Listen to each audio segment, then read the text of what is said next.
बहुत बहुत स्वागत है आप सभी का स्पेशल रिपोर्ट में। मैं हूं आपके साथ ज्योति यादव। तो स्पेशल रिपोर्ट में बात करेंगे कि पश्चिम बंगाल में हो रहे पंचायत चुनाव में इस बार भी सत्ता के लिए किसी भी हद तक जाने के लिए खून खराबा किया जाने लगा है। आपको बताते चले कि बुधवार को ही उत्तर 24 परगना में बम हमले में एक नाबालिग की मौत हो गई है। बताया जा रहा है कि 17 साल का इमरान हुसैन मंगलवार को तृणमूल कांग्रेस की रैली में शामिल हुआ था। इससे पहले दक्षिण 24 परगना जिले में भी टीएमसी कार्यकर्ता जियारुल मोहल्ला नाम के शख्स की गोली मारकर हत्या कर दी गई थी। वहीं 2 जुलाई को मुर्शिदाबाद जिले में रविवार रात कांग्रेस कार्यकर्ता आरिफ शेख को भी गोली मार दी गई थी। इस हमले में आरिफ शेख बुरी तरह से जख्मी हो गए थे। दरअसल सोमवार को पुरुलिया में 45 साल के बीजेपी कार्यकर्ता का शव खेतों में मिला था। रिपोर्ट्स बताती हैं कि बंगाल में जिस दिन से पंचायत चुनाव की तारीखों का ऐलान हुआ है, तब से अब तक 15 लोगों की हत्या हो चुकी है। वहीं बंगाल में पंचायत चुनाव की तारीखों का ऐलान 8 जून को हुआ था। पश्चिम बंगाल में 74,000 से ज्यादा जिला परिषद, पंचायत समिति और ग्राम पंचायत में वोटिंग होनी है। ये वोटिंग 8 जुलाई को होगी, जबकि 11 जुलाई को नतीजे आएंगे। पश्चिम बंगाल में पंचायत चुनाव हो या विधानसभा चुनाव हो, फिर लोकसभा चुनाव हो या जो भी चुनाव हो, हिंसा होती रहती हो। और ऐसे में सवाल ये भी उठता है कि आखिर यहाँ चुनावों के दौरान हिंसा क्यों भड़क जाती है। वैसे तो चुनाव के समय में हर राज्य में हिंसा होती है, लेकिन पश्चिम बंगाल में ये एक संस्कृति सी बन गई है। यहाँ कोई भी चुनाव बगैर हिंसा के पूरा ही नहीं होता। 2003 में जब यहाँ पंचायत चुनाव हुए थे, तब 76 लोगों की मौत हो चुकी थी और इनमें से 40 से ज्यादा लोग तो वोटिंग वाले दिन मर गए थे। वहीं 2013 और 2018 के चुनाव के समय यहाँ केंद्रीय बलों की तैनाती भी हुई थी। इसके बावजूद भी उसके हिंसा नहीं थमी है। 2013 में 39 और 2018 में 30 लोगों की मौत हुई थी। राजनीतिक विश्लेषकों का मानना है कि 5 दशक में बंगाल की राजनीति बहुत बदल चुकी है। अब ये विचारधारा से ज्यादा पहचान की लड़ाई बन गई है, इलाके पर दबदबे की लड़ाई बन गई है। वहीं राजनीतिक विश्लेषक मैदुल इस्लाम ने न्यूज एजेंसी से कहा है कि पंचायत चुनाव सिर्फ हार या जीत का मसला बनकर नहीं रह गया है, बल्कि ये एक तरह से आजीविका है।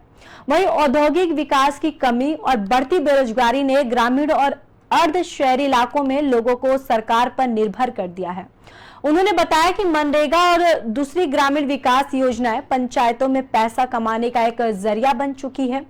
इससे न सिर्फ भ्रष्टाचार बढ़ रहा है, बल्कि हिंसा भी बढ़ रही है, क्योंकि हर कोई इसमें अपना हिस्सा चाहता है, फिर चाहे वो सत्ताधारी पार्टी हो या विपक्ष। रविंद्र भारती यूनिवर्सिटी में प्रोफेसर विश्वनाथ चक्रवर्ती कहते हैं कि बंगाल में एक पार्टी के वर्चस्व का लंबा इतिहास रहा है। पहले कांग्रेस, फिर लेफ्ट और अब टीएमसी। लेकिन बीते 30 साल में लेफ्ट की वजह से ग्रामीण इलाकों में अमीर और गरीब एक नया वर्ग उभर कर सामने आया है। चक्रवर्ती बताते हैं कि अगर आप सत्ताधारी पार्टी के साथ हैं तो आपको सारे लाभ मिलेंगे, लेकिन अगर आप दूसरी साइड हैं तो आपको लाभार्थियों की लिस्ट से बाहर कर दिया जाता है।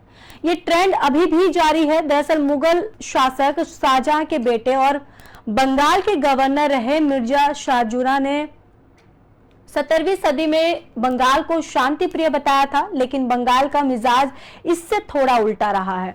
यहाँ हिंसा एक बहुत लंबा इतिहास रहा है। बंगाल की राजनीति हिंसा का इतिहास 1946 से 1948 तक चले तेबांगा आंदोलन से शुरू माना जा सकता है। दरअसल यह आंदोलन कम्युनिस्ट पार्टी ऑफ इंडिया यानी सीपीआई की अगुवाई में हुआ था।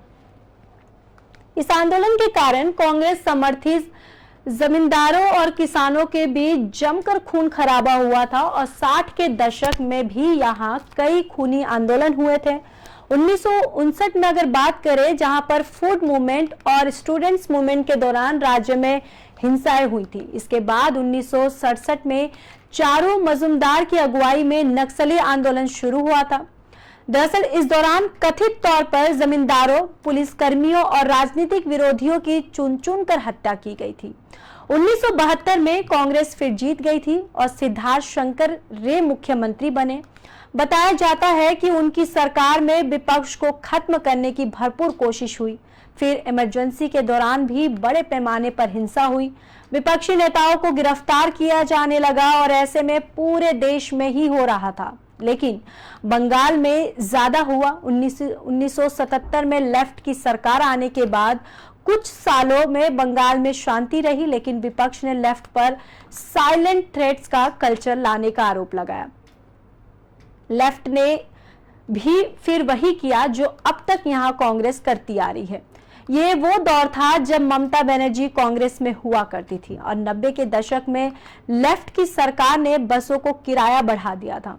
वही 16 अगस्त 1990 को कांग्रेस ने सरकारी बसों के बढ़े किराए के खिलाफ हड़ताल बुलाई थी और ममता जब कार्यकर्ताओं के साथ कलकत्ता के हजार इलाके में पहुंची तो सीपीएम के लोगों ने उन्हें घेर लिया। ममता बनर्जी अपनी आत्मकथा माय अनफॉरगेटेबल मेमोरीज में लिखती हैं कि मैंने देखा है कि लालू आलम उसके साथ मेरी तरफ बढ़ रहे और उनके हाथ में लोहे की रोड है और पिस्तौल भी है। मैंने शांति से उनके मुझ तक पहुंचने का इंतजार करती रही, लालू आलम से आती ही रही और फिर मैं खून से भीग गई थी।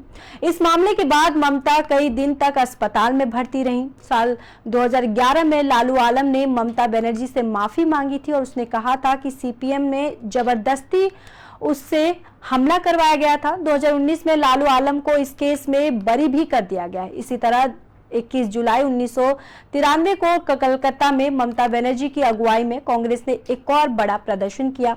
पुलिस ने फायरिंग कर दी और इसमें कांग्रेस कार्यकर्ता मारे गए और इस घटना ने ममता बनर्जी की एक अलग पहचान बना दी। साल 1998 में ममता ने कांग्रेस ने अलग हो गई और वो अपनी तृणमूल कांग्रेस उन्होंने बनाई। माना जाता है कि पश्चिम बंगाल में सत्ता की चाबी ग्रामीण इलाकों से ही निकलती है। यही वजह है कि देश के कई राज्यों के विधानसभा चुनाव को उतना ही चर्चा नहीं होती जितनी सुर्खियां बंगाल के पंचायत चुनाव को मिल जाती है। लेफ्ट ने भूमि सुधारों और पंचायत व्यवस्था की मदद से ग्रामीण इलाकों में अपनी पकड़ बनाए रखी है और इसी ने उसे 34 साल तक बंगाल की सत्ता में बनाए रखा था। और 2008 के पंचायत चुनाव में वाम मोर्चा का प्रदर्शन बहुत खराब रहा। नतीजा ये हुआ कि 2011 में लेफ्ट का किला ढह गया और ममता बनर्जी की टीएमसी की बड़ी जीत हुई है। ममता बनर्जी की सरकार आने के बाद भी बंगाल में हिंसा थमी नहीं। जानकारों के मानने का मुताबिक राजनीति और चुनाव में हिंसा की संस्कृति को खत्म करना ही बजाय पार्टियां ब्लैकमेल में लगी रहती हैं और टीएमसी सांसद सौगत रॉय ने न्यूज एजेंसी से कहा है कि इससे सहमत है कि राजनीति हिंसा की संस्कृति को रोकना होगा, लेकिन इस बार चुनाव के दौरान हुई हिंसा लेफ्ट पार्टी के दौर में ही हिंसा की तुलना में कम है। वामपंथ ने अपने ही 3 दशक के शासन में हिंसा को बढ़ाया। उन्होंने कहा कि अब विपक्षी पार्टियां हमारे खिलाफ एकजुट हो गई हैं और सिर्फ सत्ताधारी ही नहीं बल्कि विपक्षी पार्टियों को भी चुनावी हिंसा रोकने के लिए आगे आना होगा। बीजेपी प्रवक्ता सामीम भ्रष्टाचार्य ने कहा है कि कांग्रेस ने इसे 70 के दशक में शुरू किया था, लेफ्ट ने इसे आगे बढ़ाया है और अब टीएमसी इसे अलग ही स्तर पर लेकर जाना चाहती है।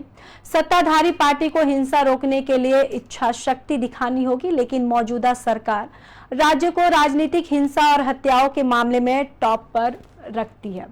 सीपीएम नेता सुजान चक्रवर्ती वाम सरकार के दौरान हिंसा को बढ़ावा देने का आरोपों को खारिज करते हैं। उनका कहना है कि टीएमसी लोकतांत्रिक प्रक्रिया में बहुत ज्यादा विश्वास नहीं करती, जिस कारण राज्य अराजकता की ओर बढ़ रहा है।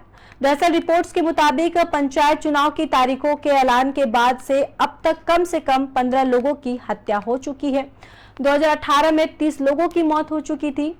हालांकि नेशनल क्राइम रिकॉर्ड्स ब्यूरो यानी एनसीआरबी के आंकड़े इससे थोड़ा अलग है। एनसीआरबी के आंकड़े के मुताबिक 2018 में पश्चिम बंगाल में 12 राजनीतिक हत्याएं हुई थी, जबकि देश भर में 54 लोग मारे गए थे। लेकिन उसी साल केंद्रीय गृह मंत्रालय ने एक राज्य सरकार को एक एडवाइजरी जारी भेजी थी और जिसमें कहा गया था कि पश्चिम बंगाल में 96 राजनीतिक हत्याएं हुई हैं और इसके बाद एनसीआरबी ने सफाई देते हुए कहा था कि कुछ राज्यों से सही आंकड़े नहीं मिले हैं, इसलिए आंकड़े को फाइनल नहीं माना जाना चाहिए।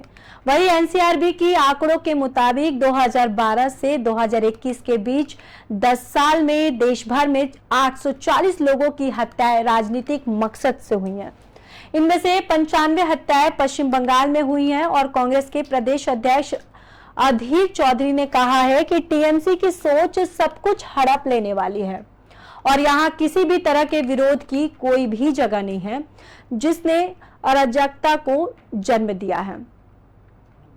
तो इस स्पेशल रिपोर्ट में मेरे साथ बस इतना ही। बाकी देश और दुनिया की खबरों के लिए देखते रहिए पी न्यूज।